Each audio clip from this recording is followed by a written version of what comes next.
Hey, this is Dave Jackson, and I'm doing an episode on how to do interviews as well as how to be interviewed. And I wanted to explain some of the, shall we call, shenanigans that I get here via email, social, things like that. And so I do a show about podcasting. And so on my birthday, my buddy Carlos here, and I'm blurring him out. We'll just call him Carlos. Says, "Hey, happy birthday, Dave. Many more years of health, wealth. Would love to add value to your podcast, champ. Champ? Okay. One of these days. How's life and business?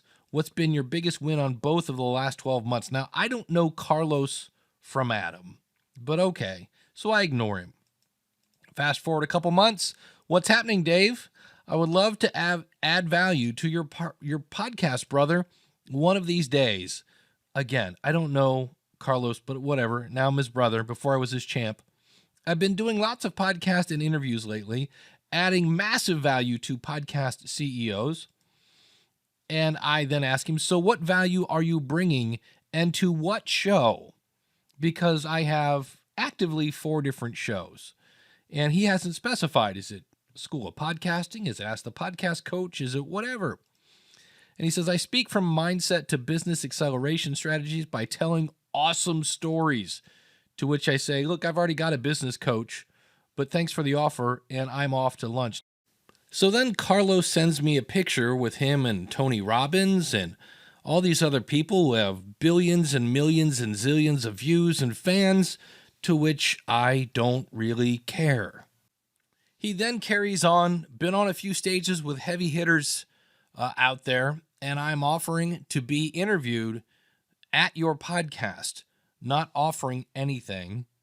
And again, I'm trying to go like, which podcast? I have multiple ones. And I say, "This is my point. It appears you've done no homework." I'm not trying to be rude, but your resume doesn't mean much if you don't bring value to my audience. Now, my own opinion is I think this is a bot. I think this is a bot, and here's why. Because after I say that, he goes, "Oh, hi, Dave. Carlos here. 1,000 apologies here, as I've hired 3 new assistants to keep up with the new people and follow up with existing friends. Disregard the previous messages. Hope you're doing great, brother. By the way, your link is broken on your Facebook page." So he did try to be helpful, which was true. You may want to check out that.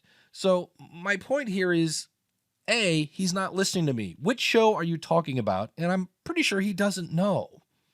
And he's not saying, "Look, I heard you talk about this on your podcast. I can also talk about that if you want." And I really don't know if I've ever met Carlos someplace. He's just coming out of nowhere, and I'm his champ and I'm his dude and everything else. And that doesn't look. I don't care. I really don't. It's just kind of, I don't know. I just found it weird because I honestly don't know this person. So that's not a good way to approach people if you're trying to be on their podcast.